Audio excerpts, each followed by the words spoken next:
Hey, how's it going? In today's video, I wanted to talk about Boruto's Power beyond the Karma Seal. Although the manga has often put emphasis on Karma being Boruto's primary power source, the anime has confirmed that Boruto had access to the power of the Otsutsuki clan the entire time, through the use of the Jogan. This video will contain major spoilers for the manga, so if you are interested only in the anime, you have been warned. With that being said, let's get started. The Karma is not truly Boruto's power. It is a seal that grants him access to Momoshiki's power. While the Karma has its benefits, Boruto needs to master his true power, the Jogan. We don't know the full extent of Boruto's Jogan yet. It is unknown if Boruto awakened this eye naturally, or if Toneri Otsutsuki manipulated a chain of events to allow Boruto to awaken this eye. The pure eye may contain the power of all dojutsu, and there is evidence to support this. We have seen Boruto react to counterattacks like a Sharingan user would when he faced Momoshiki in the anime. Boruto has also been shown being able to sense, or at least see, chakra like a Byakugan user would at the beginning of the series. And he has opened portals to other dimensions, similar to Sasuke's Rinnegan. I think the Jogan will have far more abilities, with one of these abilities being linked to the power that he needs to save the world. I've been paying attention to Kishimoto's drawings a lot more lately, especially after the events of chapter 80. The drawing contains Team 7 utilizing very unique powers. I think a lot of people overlooked this drawing for many years, which turned out to be something that gave us a sneak peek at the future. The only credible character on the drawing for so many years was Mitsuki and his Sage Mode. Mitsuki's form appeared very early on in the Boruto anime and the Mitsuki Orochimaru one-shot manga.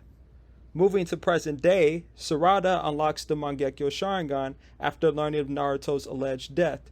Interestingly enough, it is the exact same design that was shown in the drawing, the sun pattern Mangekyo Sharingan. So that means Kishimoto showed Sarada's Mangekyo Sharingan design several years before we got to see it in the actual story. So it had me thinking, what is this form Boruto is utilizing in this artwork? I'll admit, when I first saw it, it reminded me a lot of Naruto's Nine Tails chakra mode after he befriended Kurama. So I was thinking it was related to that in some shape or form. But once Kurama died during the Ishiki conflict, I dropped that possibility and I just dismissed this form as non-canon. But then it had me thinking, now that 2 out of 3 of these powers are canon, does that mean we will eventually see this form Boruto is utilizing? I am starting to think that these forms are indicating the beginning, the middle, and the end of the Boruto series. Once again, Mitsuki received his form in the one-shot manga, which was added to the manga release of Boruto Volume 1, and it appeared in the anime around episode 39. This is before Boruto got his karma, before every major event really, the beginning of the story. Sarada unlocked her Mangekyo Sharingan in chapter 80, a chapter right before the time skip. I consider this section to be the middle of the story. It is the end of part 1 of Boruto, but right before the start of part 2. In addition to that, there's a lot of symbolism going on with the sun and the moon. Mitsuki's design reminds me of the moon, more specifically moonlight. Mitsuki is a character who looks to Boruto for guidance, and just like his character motivation, his form reflects the light of the sun of Naruto. Sarada receiving the sun pattern was perfect. The sun is a concentration of fire. Her eyes reflect the path she wishes to follow. Her dream is to become Hokage, which means fire shadow. Sarada's Mangekyo design also parallels Boruto's power in a lot of ways too. Being the polar opposite of Boruto, considering that it's the sun pattern, but also it relates to him as well. The most credible thing we see on the drawing in relation to Boruto is his Jogan. There are some notable differences between this drawing and what we actually see in the series. Boruto has only been shown with one Jogan eye, while in this drawing we clearly see 2. Boruto also has a scar currently in the story, which is also missing from this drawing. Boruto's Jogan has been shown very early on in the series as well. yet we have never seen this form. This form seems to be heavily associated with the Jogan, which is an eye Boruto has yet to master. Although I think there will be some changes to this design, I still think it will appear during the end of the series as Boruto's final form. Boruto's Jogan eye reminds me a lot of the full moon, which is interesting if you consider the fact that Toneri Otsutsuki, who resides on the full moon, made Boruto aware of this eye. I also think this is a Jogan chakra mode, which would also be fitting because Toneri had a Tenseigan chakra mode at one point as well. This potential Jogan chakra mode has a drastic contrast to the moon, reminding me of fire from the sun. Boruto has aspects from both the sun and the moon, which suits his character perfectly considering the two shinobi he has learned the most from. Naruto and Sasuke received sun and moon patterns during the end of Naruto Shippuden respectively, and both of these characters have often represented the sun and moon being similar yet opposite of each other. Boruto has taken a lot of information from Naruto's life and is becoming more like Naruto in terms of his character, and he has learned a lot from being a shinobi from Sasuke. Boruto's powers also parallel his teammates. Boruto is the moon, which reflects the light onto Mitsuki, keeping him on the good path, while Sarada represents the sun and gives Boruto the fire he needs to keep pushing forward. Their powers are linked to each other, even if it's only through technicality. These three motivate each other and empower each other to become stronger. While each member can hold their own, when they work together, we have seen them fend off way more powerful opponents. The first time this occurred was during their battle against Deepa, their second battle specifically during the Kara actuation arc. Despite being a much more powerful opponent than these three, they stood their ground and stood by each other and were able to take him down.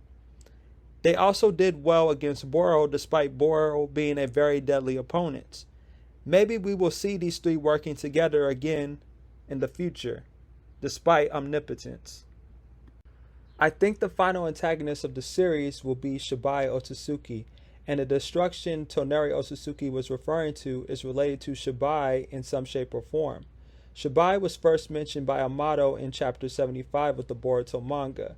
Amato stated that a lot of the cyborgs he developed during his time in Kara had their abilities derived from Shinjutsu and Shibai. Amato also told Naruto and Shikamaru not to worry, that Shibai was no longer alive and that it is possible he ascended to another plane of existence. Amato has been shown time and time again to be an unreliable person to go to for answers. It is possible Amato knows more about Shibai than he is leading on. Dropping a major name like Shibai indicated to me that he will return to the realm of the living at some point in the series. Kishimoto in the original Naruto series has foreshadowed several characters, only for them to make appearances later on. Prime examples being Madara Uchiha and Kaguya Otsutsuki. Shibai is very likely beyond the power of Naruto's Baryon mode and Ishiki Otsutsuki at 100%. Toneri used the word hope when referring to Boruto's Jogan eye, because even he knows it's going to be virtually impossible to take Shibai down.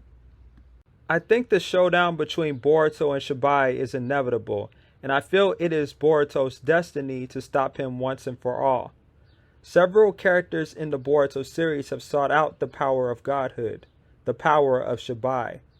These characters include Deepa and Victor in the anime, Ishiki, Momoshiki, Urashiki, Kinshiki, Code, and possibly Amato. It is fitting that a character like Boruto, who never had a desire for the power, gets to obtain the power he needs in order to change everything for the better. Momoshiki told Boruto this as well. Those who defeat the gods cannot remain ordinary individuals. This may be referring to the karma, but it also could be referring to a foreshadowing of the defeat of Shibai Otsutsuki, a potential future Momoshiki saw. Boruto versus Shibai may be a different type of battle, one that surpasses mortal comprehension. Boruto may also take Shibai's place as the Otsutsuki king and right all of the wrongs of Shibai and the entire clan. For eons, Otsutsuki have traveled to planets, disregarded the value of life on those planets, and stole everything those planets had to offer to empower themselves. A clan built on selfishness rather than collaboration with others like Shinobi. Boruto and potentially his future descendants can redeem the clan by choosing a different path. This will also prove Kawaki's mindset wrong, that not everything that comes from the Otsutsuki is outright evil. Hagoromo, Hamura, Ashura, and Toneri were good people, and so is Boruto. Naruto himself would not exist without the Otsutsuki. He is the latest reincarnation of Ashura Otsutsuki, and Naruto has done a lot of good for humanity. Kaguya, before eating the chakra fruit and going crazy, embraced humans as well, which is why she turned on Ishiki Otsutsuki in the first place. Boruto can truly become a better version of Sasuke's original idea of becoming Hokage. He will become an all-powerful being, but unlike Sasuke, will not cause everyone to have a singular hatred towards him. Perhaps Boruto losing everything wasn't in the way he or Momoshiki even envisioned. Yes, his old life is gone, and yes, he may never get his old life back, but he can forge a new existence for himself and be a defender for the entire world.